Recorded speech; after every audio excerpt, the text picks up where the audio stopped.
Om Vasudeva Sutam Devam Kansachanuramardanam Devaki Paramanandam Krishnam Vande Jagatgurum. So we are discussing that part of Bhagavad Gita where it is nothing but deep study of how our mind and our senses, they work.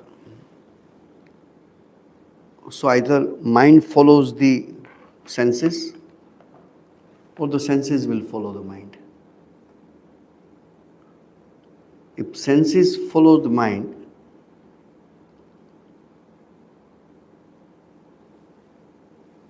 then it is better. But then you have to have control over the mind first before you have control over the senses.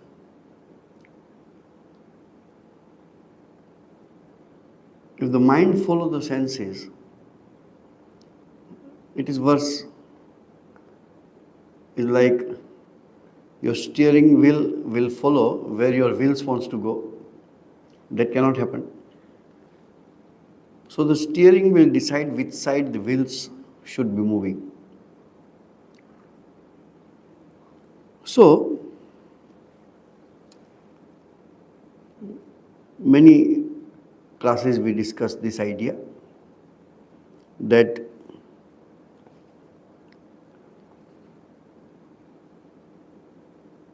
control over the mind is the main thing. But with that, some control over senses also is required. If you say the steering is going to control the wheels, it's not any type of wheels. That's why there is total different technology involved in the formation of the wheels. On the wheels you will find designs and different threadings and all that. Even if the road is not rough enough for you to suddenly put a brake, this uneven design of the wheel will help. Anyway, example is always to be taken to understand one aspect of the argument, not the everything. There is a beautiful Sanskrit proverb which says, Upama ekadeshiya. Upama, or the example, is always to understand one aspect of the reality, not everything. If you say, oh, he was brave like a lion, doesn't mean he has a big head like lion. Only that part of his character, his bravery, is like lion. So, we discussed this, that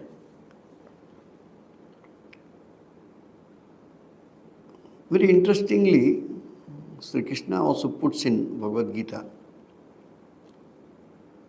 that all of us are born.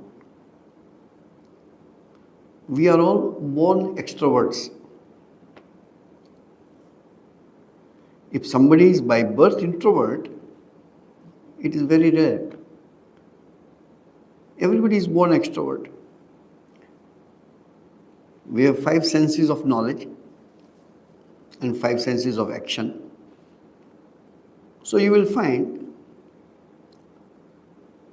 our bondage with those sense objects corresponding these senses, something to see, something to hear, something to smell, something to touch, something to taste. These are the 5 types of objects we have.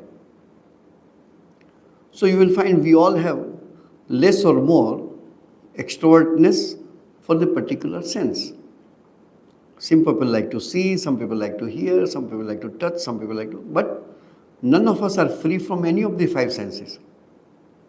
There's a very nice, interesting, beautiful sloka written by Shankaracharya in Vivek Chudamani, that because of the weakness of one sense out of five, this following animals, they die.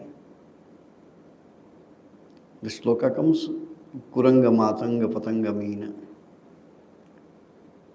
Because of that smell,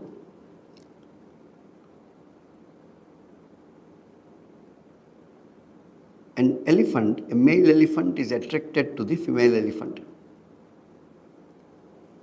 And that becomes the reason for bondage and eventually life.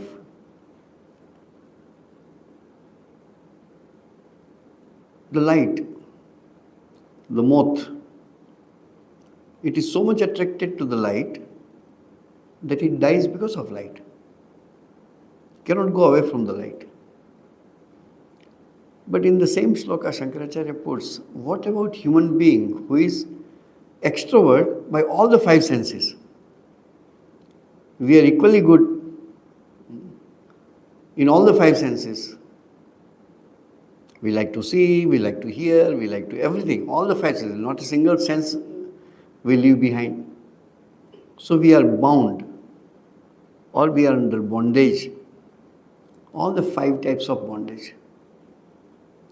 And we all are born with that.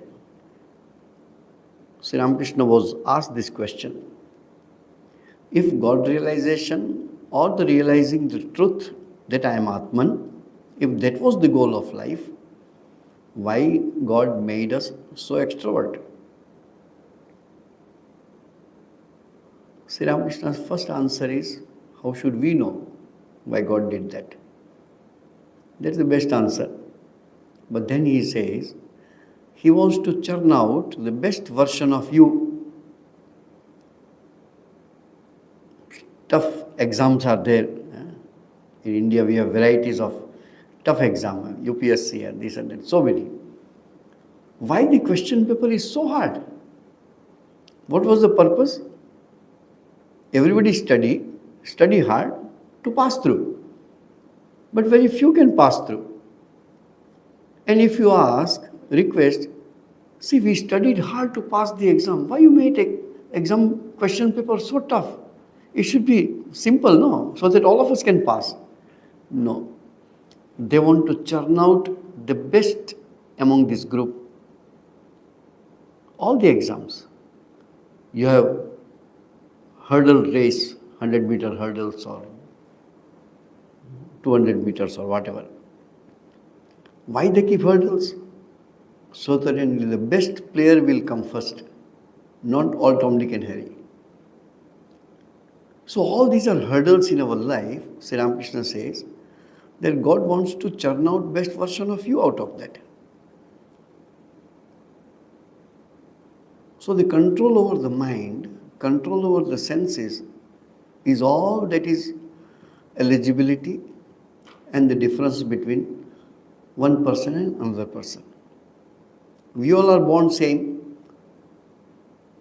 Practically opportunities are same. Little here and there is there from quantity perspective.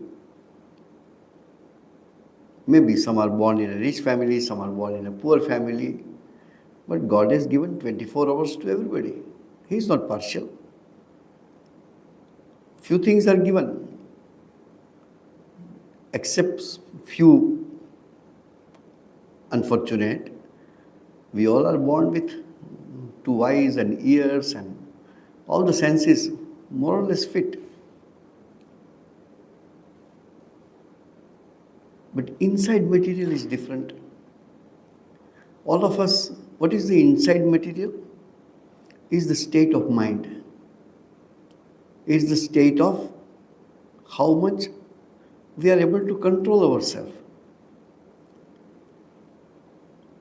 All the great examples in the history, from Puranas to the history, wherever you take, the difference between a good person and not good person, is only in this, that the initial control over your own senses and your own mind.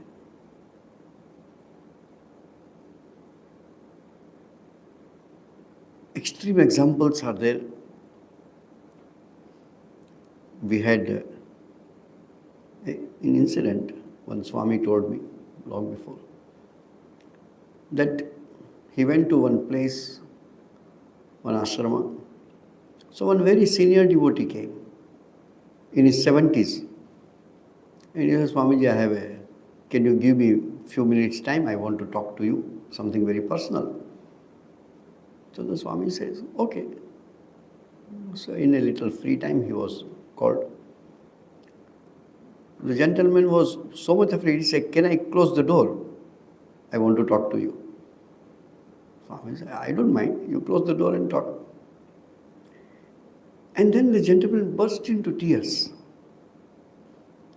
Good side that he could understand his fault. But he says, my mind has become so corrupted that even 3-4 years of my great-granddaughter comes and sits in my lap, also bad thoughts come in my mind. The Swami gave 2-3 treatments to him. First he fired him. You're not even fit to live in our human society. You become like animal. Even animals have some limitation. They don't go out of that. And then he told these things. Our spiritual life starts with initial little control. God is giving so much concession to us. Tell no, I'm not expecting full control. Not that your senses and mind will be absolutely under your control, no. But little control. At least what is the little control? The very interesting concept. At least you accept the concept of control. You don't have control, but I should control. First accept that. Then only question of control will come. You will find the difference in the society, generations, cultures and all that. Absolutely wrong definition of freedom, which is based on instinct, so becomes apparently logical. This is the only life and it is my life, it's my body, I can do what I want to do. These things apparently looks very logical. But then there is a penal code, there is a constitution. Why it is required? I don't know whether you people have anybody lawyer here? All this penal code and constitution, it says what you should not do. There is nothing in constitution which says what you should do. If you do like this is the punishment. If you do like this is the punishment. You should not do this, you should not do this, you should not do this. But what you should do is told only in the scriptures, not in the constitution. So, this basic control is necessary. Best way is take time.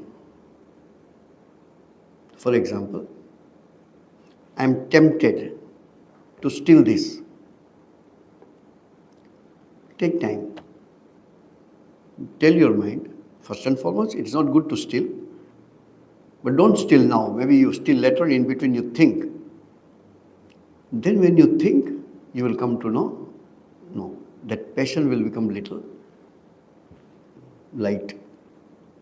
Same thing goes with anger. When you are angry, don't be angry. When you are angry, take little time. As I told you once, when I was looking after boys home, if I am angry on the boy, okay, I will see you tomorrow. Not now, I am very busy. I will see you tomorrow. And I give 24 hours time. By that time, my anger also subsides. His anger also subsides. He also will come and tell sorry to me. And I say, okay. But when you are angry and you show your anger, the proportion will become what you do not want. That's why they say, it's not wrong to be angry, but you must know on whom to get angry, when to get angry, where to get angry, and how much to get angry. When you are angry, this calculation will not come. So take time. Just because the subject is like this, that's why I am telling. You know, there is a punishment of caning. But what we do not know, what you do not know maybe, one who gives the punishment is not the person who canes. The caning who doesn't even know why he is caning. It's like giving medicine to him. So he comes in the morning. Anybody to cane today? Yes, 2 people. How many? 2 and 3. So he goes to him and, sorry, I'm told to cane you. Please come, I cane you. He doesn't know even the reason of caning. Because if you know the reason, your emotion and anger will increase the force. Why this example comes? When you are angry, don't be angry. Take time. So that you have time to reason how much to get angry, where to get angry. Not in front of everybody. Not so much that a person severs all relation with you. So this is initial control. Every time when you drive, you don't put full brake every time. And that is your reflex. How much to press? When to press? Your pressing the brake depends on your speed and depends on the distance between you and the front vehicle, correct? But you don't calculate, oh, it must be 10 meters, so my pressure should be this kilo per square centimeter. This calculation, it reflects, counts everything. Just after certain age, they give you only 1 year license to check whether your reflex works or not. These are all practical things going on in the society which is in accordance to the scriptures actually. So, this game is there of collecting information by your 5 senses of knowledge and reacting to the world with your 5 senses of action. When you perceive the objects by your 5 senses of knowledge, that perception knowledge comes to your brain, it gets processed. And then you react with your 5 senses of action. If you have control over your brain or mind, then the senses will know how much to react. But if you don't have control, then as the information came, your senses reacted. And that will be, in most of the cases, undesired. So the control over mind is very much necessary, which has a capacity to process the information.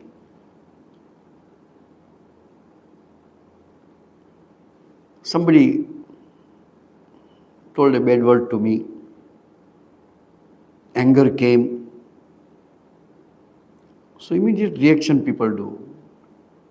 Tell again a bad word in answer or raise the hand or something. But when that your Shravanendriya, your ears heard that bad word coming from someone, process it. He told a bad word. That shows where he or she is. If I react the same, I belong to the same category. So you process that reaction, not processing the bad word. You process the bad reaction which comes from you and decide how much to react. That much control if you don't have, you are destined to collide with your vehicle because you don't have a control over your vehicle. So,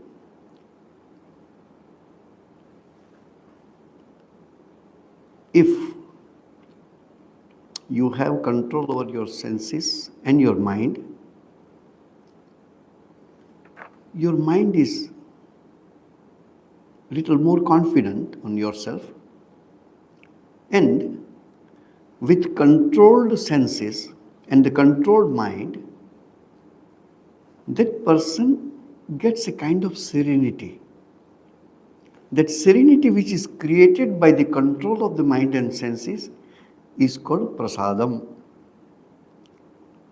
When you sit in the temple, what you do is you control your mind, concentrate your mind. So because of that, this prasadam is created, and what prasad you got downstairs is the symbolic prasad of that. That your control over your mind and senses gave you a kind of serenity, gave you a kind of stability. That stability is called prasadam. And if you have that prasadam, then slowly the pain generated by your reaction will be reduced because you have control. That's why the next sloka says, prasade sarva dukkhanam hanihi. All kind of pain will be reduced if you react properly. Don't react is good, but if you have to react in proportion.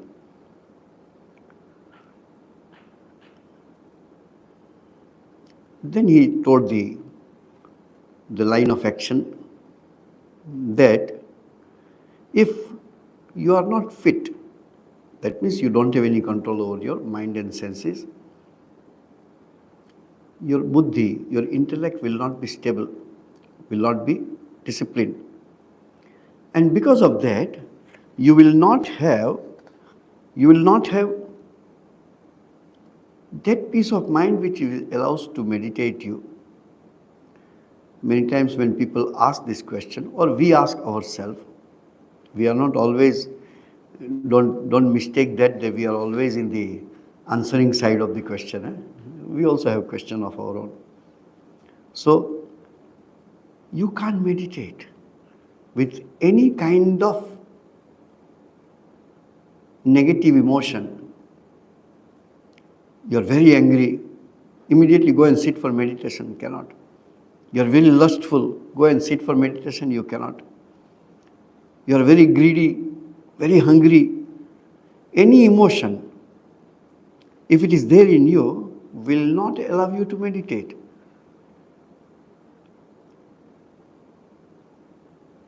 We remember last time also, Jesus says in Bible, first settle the quarrel which you have with your neighbor, then come and meditate. You can't simply meditate with all the baggage in your mind. That's why you will find those who are initiated in your booklet which was given to you, it will be there. Before you start your japa, pray for the people, not people around you, people in general. Pray for everyone. You know, nowadays it's a very fashion, I won't say fashion is not a good word to say, but it's a practice. Oh, keep me in your prayers, keep him in your prayers, or you will be in my prayers. Sometimes we say, not in particular, but in general, you are always in my prayer. Because before you start japa, just pray. If consciously you are not done, do it. And you will find the difference. Pray for everyone. People whom you know, people whom you do not know. There is one way of, Swami Vivekananda says, pray for the people in this direction, people in this direction, people in this direction, just to make your mind more practical. Pray for everybody, let everybody be happy. And we have a pattern shloka, correct? Sarve bhavantu sukhina, sarve santu niramaya. Simple shloka. Repeat consciously.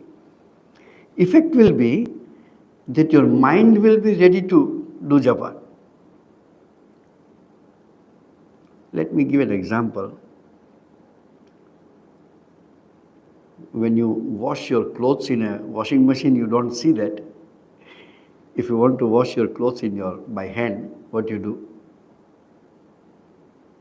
applying the soap or whatever. Then you dip the cloth in the full bucket of water.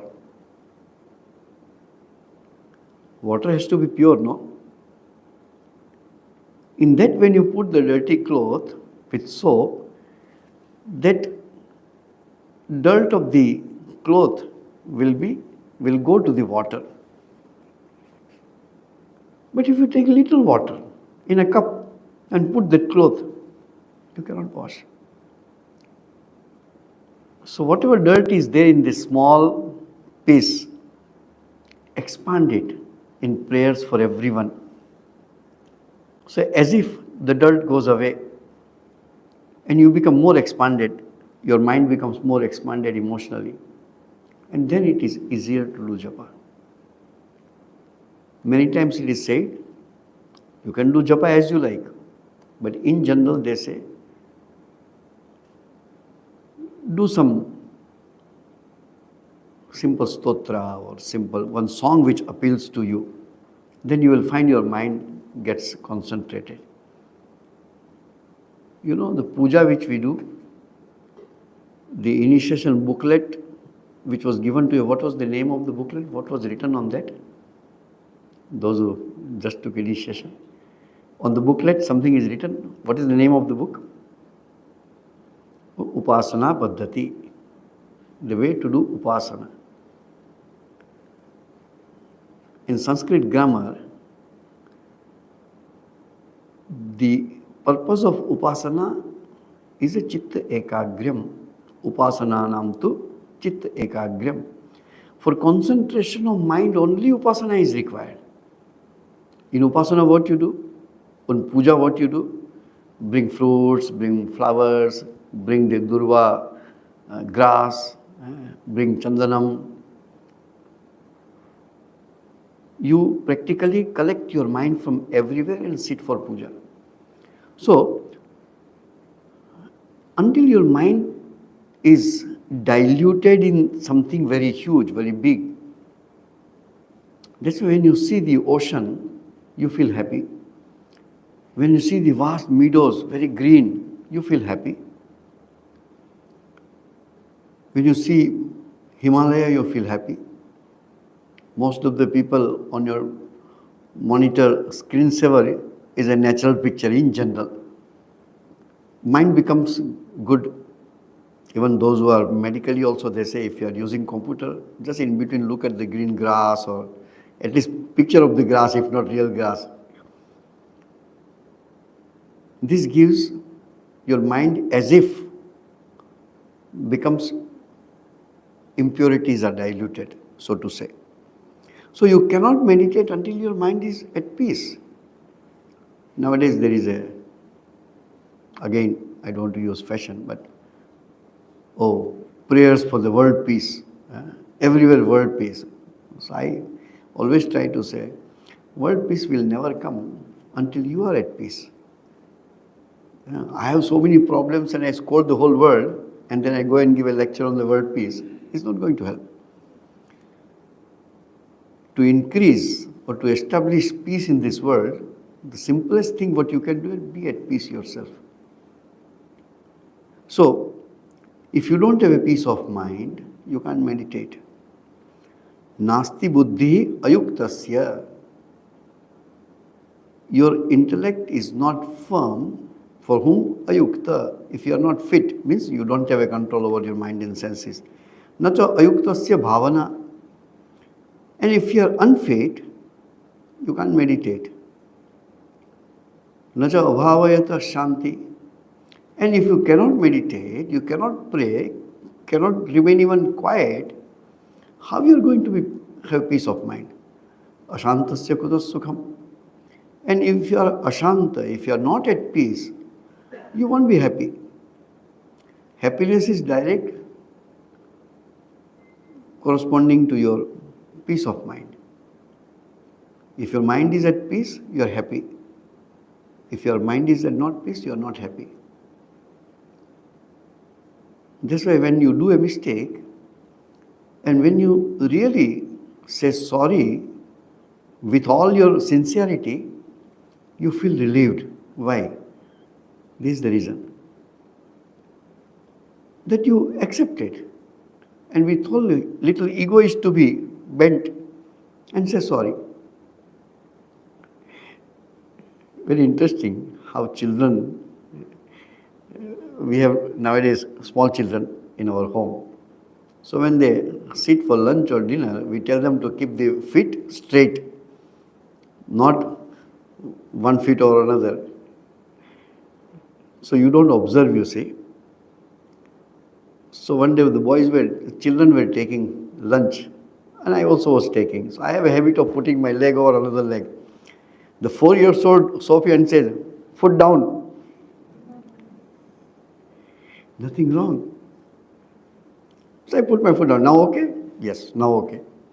You see, because we are teaching them not to do that. How can I do that? Nothing to get angry. It's a simple thing.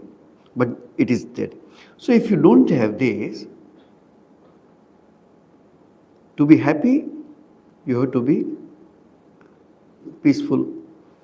To peaceful, you should be able to meditate. To meditate, you have to be fit to meditate. Who is fit to meditate? One who has control over the mind and senses. Why? Indriyanam hi charatam yan manor vidhiyate tadasya harati prajnam vayuhu navam iva ambhasi. If you don't have, other day I was telling that Sanskrit, just little information, I am not very good in Sanskrit, but we have some words which are single letter word, ekakshar shabda, one letter, like Om is one letter. It's a word by itself. Like this there are many. He is one of them, which you use in English also, because for. So he means for. Why? Because indriyanam charatam indriyanam, the senses which are always disturbed, yan mano anuvidhiyate. If the mind follows these disturbed senses, what happens? As we were discussing, tadasya harati prajnam. Your wisdom is stolen. How? Because your mind follows the outward, extrovert senses. Senses are supposed to follow your mind. And mind will follow what you want. But it becomes reverse. Mind follows the senses and you follow your mind. So definitely you are going to meet with an accident. Tadasya harati prajnam. Now the example is, Vayuhu navam iva ambasi. Is the boat in the water is taken away in the direction of the wind if you don't have a control over the boat. We have this experience. Small is not that infinite like ocean. But in Allahabad, two rivers are meeting, Ganga and Yamuna.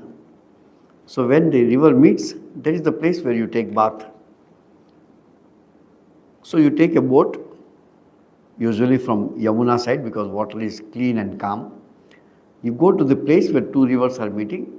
You can get down in the water because it is Ganga again. But when we went, I have gone hundreds of times. In one of my experience, it was so foggy. You cannot see the other boat.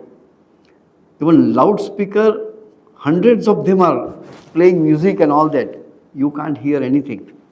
The fog is so dense that even sound cannot pass through.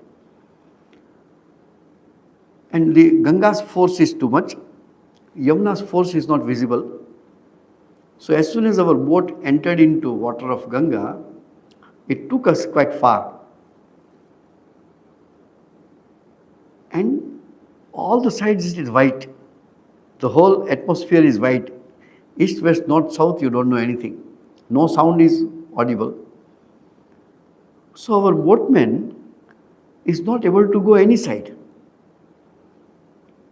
So then I told him, okay, let us remain where we are. Then he laughed. Why he would have laughed? In the ground you can stay, I am standing wherever I am. The water itself is flowing. So if the boatman doesn't do anything, he will be taken to Varanasi maybe from Allahabad.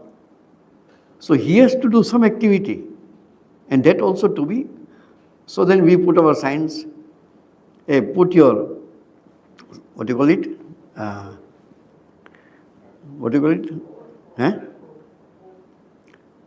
So when you put it in water, so flow of water will be against it. So at least you hold on to that opposite direction so that your boat doesn't move much.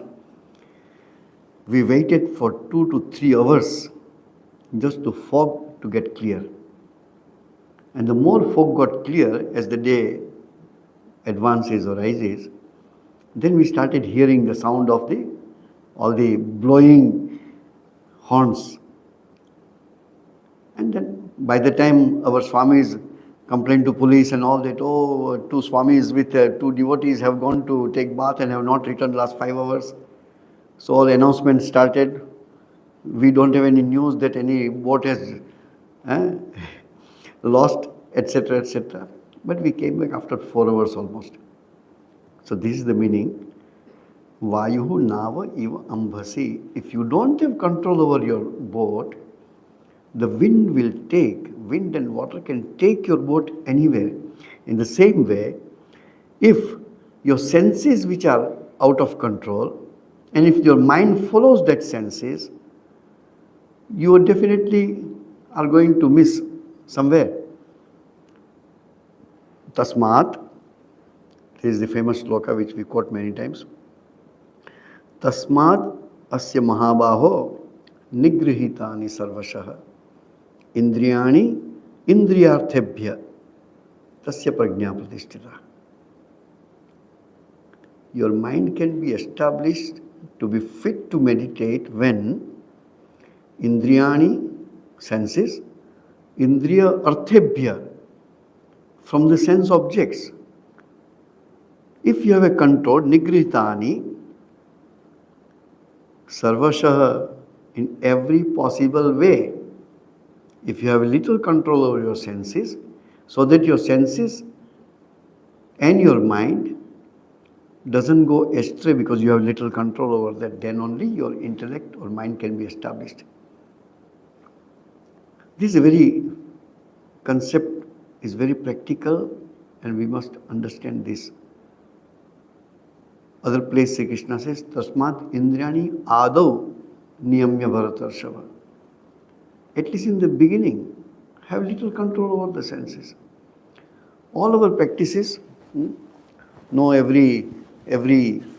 people will say, every Tuesday I don't take this, and Ekadashi I don't take food, or all these kind of things. You put restriction on yourself for this purpose, that you will have little control. Control, again I am telling, even if you do not have control over the senses or your mind, having this concept completely accepted by your mind that I must control, that much. You don't have control, fine. But this concept of control, if you have this concept of control, intellectually accepted concept, then at least there are chances for you in future to control your mind and senses. Those who do not have this concept, doesn't exist. There is something called controlling of the mind. There is something called control of the senses. If that concept itself is not there. Long before, I heard one incident. Some social workers went to Indonesia and some village side, very much inside. So one lady, because social workers were ladies, so one Indonesian from the village side lady came and told, my husband beats me left and right every day. So they, no, that should not be done. So they called the husband and says, your wife says that you beat her every day? Yes, I beat. They say, no, you should not beat. we do not have that concept. You have to little imagine that man says, I never knew that it is wrong to beat your wife. This is what I was telling. At least you should have a concept. If you don't have a concept, there is no way that you don't do anything wrong. You definitely will do wrong. But you have a concept. No, I should not do this. Out of anger I did. Then I get punished or I feel sorry. That's a different thing. But you don't have any concept of control. That's why people say, what is the use of reading scriptures? When you read the scriptures, you will be introduced with many, many good concepts which otherwise you will not come to know anywhere. And to know this concept is required. We don't have control. Understand? We are not great spiritual giants, accepted. But we have this control. Oh, if time comes, I will like to be king of myself. I will like to control my senses. I want to control my mind. At least you have this concept. That's what is told here. That if you do not have the concept at all, then you don't know where to go. If somebody says, I have a beautiful model of car, only there is no brake. Whatever good model is there, good company is there, you don't buy that car which doesn't have a brake.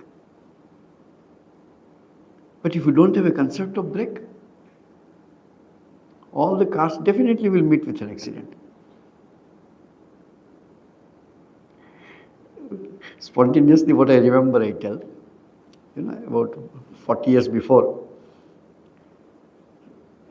Allahabad, now also, at that time it was much smaller town.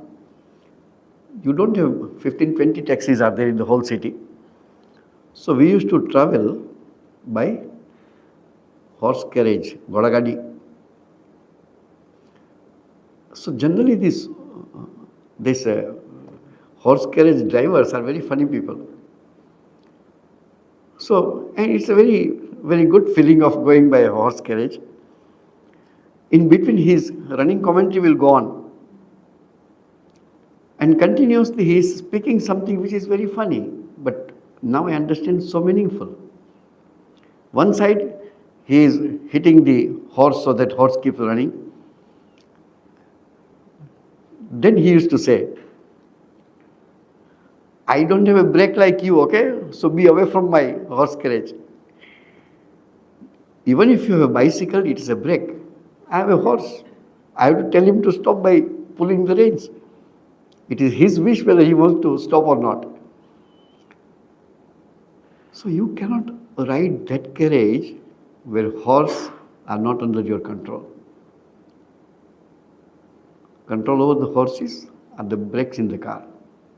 So, here Sri Krishna says, Tasmad, that's why, O Mahabaho, O great man, Nigrihitani etani indriyani nigriha, control, sarvashaha, in all possible ways. Indriyani indriyarthebhya, indriya artha. This is something very technical. But those who know little Sanskrit, I can explain, otherwise there is no way for me to explain. In this bottle there is water. Bottle is a name, bottle is made of plastic. So that plastic is called padartha. Water inside is another padartha. Padartha is that mass of something. What is the meaning of word padartha? Pada means the word. Artha is meaning. What is water? Water is that mass whose name is water. Okay. Bottle is made of plastic. What is plastic? Plastic is one padartha. Padartha is what is meant by plastic is this. What is meant by water is this. The meaning of the word water is this. So when you see water, In Sanskrit, very interesting language it is. What you call water, the meaning of water is this, what you can drink. So, when you see a padartha, it is actually the gross manifestation of the meaning of the word water. This way it is seen. So,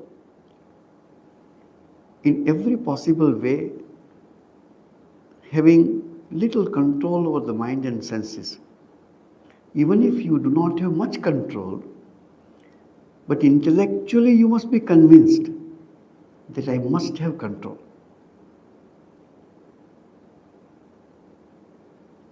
I'm trying to remember something. Whether you can do or not, at least have intellectual conviction. Conviction on your mental, intellectual level that yes, I must do it. I'm not able to do it, but I must do it. For example, God realization. Many people ask, why you became a monk? So I said, it is too big a word for me to tell you that I became a monk to realize God. Because I also don't understand, you also don't understand. Will you realize God in this life?